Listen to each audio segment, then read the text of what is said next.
So we hooked up with this guy mostly because he had a shitload of weed. And he had like a little studio and rehearsal space and stuff. So we hooked up with him for a while, and that's when Rigor Mortis kind of the name started and all that. And he was just kind of, I don't know, he was a sort of out of his mind, and it ended up falling apart. And then from then on, it was Rigor Mortis, and it was just 3-piece for the longest time, and then eventually Bruce Corbett joined. Well, I want to jump in here.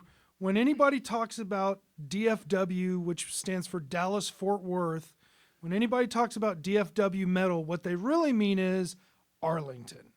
Yeah, at that time, yeah. Yeah, because absolutely. From what I remember, all the important people, the people that really made an impact, all from Arlington. Yeah, Arlington was really fertile ground. I mean, there's some, Pantera and, just tons of bands, Gamicide and, Rotting Corpse and all those guys. And even some of the bands might not have been living in Arlington, but Arlington and kind of Grand Prairie, there was a couple of places you could play there, a couple of places in Fort Worth, Joe's Garage, stuff like that. But that's where all that kind of started.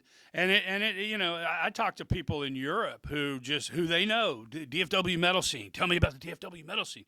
And I know exactly what they mean. They mean that era. And, basically that Joe's Garage bubble of bands, that played there and all that. Meanwhile, like punk and stuff was happening in Dallas, but in Arlington and Fort Worth, man, I didn't know, we thought punk was some stupid shit that you're never going to get into. And, man, when I first saw live punk, it blew my mind. It changed my whole life. That's why I live in Dallas now.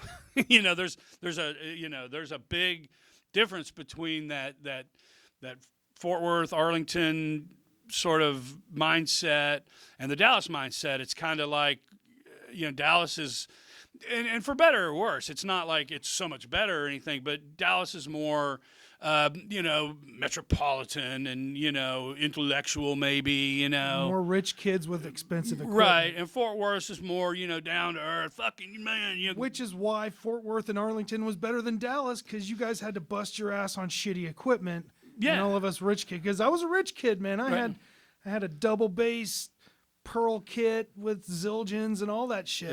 Yeah. By the way, going back, speaking of playing underage, my first gig was at Savvy's. Yeah. And as soon as I got my shit packed up, they're like, go back to the cage, because there was the cage, the underage cage. Yeah, the underage cage. Yeah, and that was another thing. You could be in that Fort Worth, Arlington scene, and there were sub-scenes. There was like, the Savvy scene where there was kind of the, like the band Savvy and, all these other, and even Pantera Pantera started out and they were spandex and they, ripped up fishnet shirts and bandanas and eyeliner. And I mean, people think of Pantera, they think of after Phil Anselmo joining. And I met Phil before he met them. Yeah. And there was a moment in time where he almost joined Rigor Mortis after Bruce left. He actually came over and tried out, quote unquote, but he had already been offered the Pantera gig. I didn't know it. He came over and sang all the stuff, and it was great. And I was like, man, hell yeah.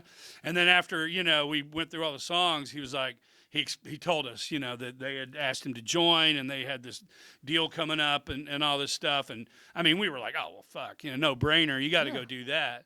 But he was like, I just had to come over and sing. He's still a huge fan.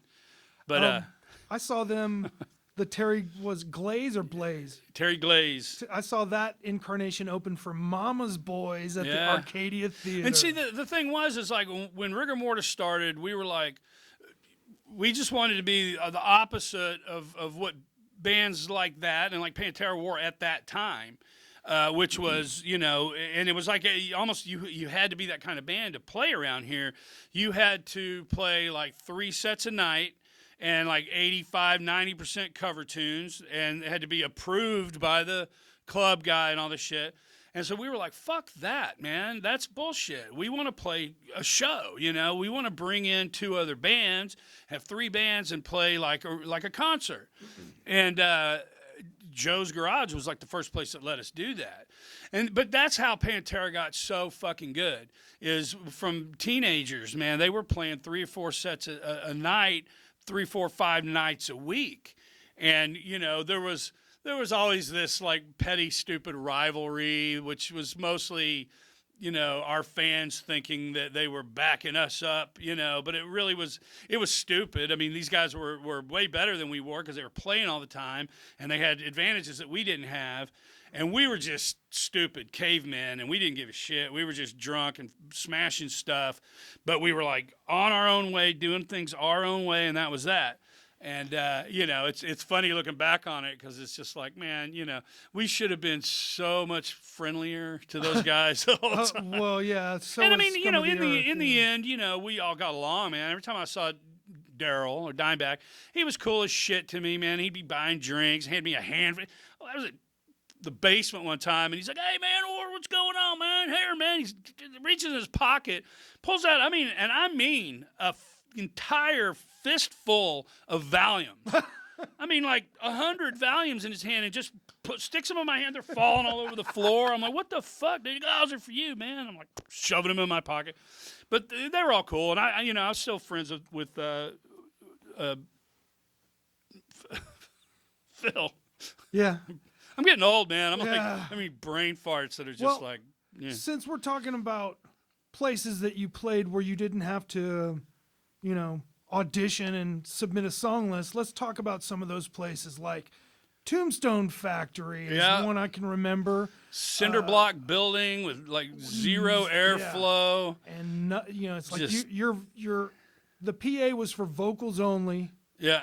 I can remember when the Cro-Mags and Destruction came to that gig.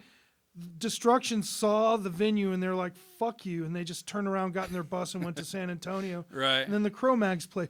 What are some of the other places that were like DIY places? Oh man, they all seemed pretty DIY. You know, even the ones that weren't, because they were just Honest Place, Slip Disc, Circle A Ranch, which is that's just before my time.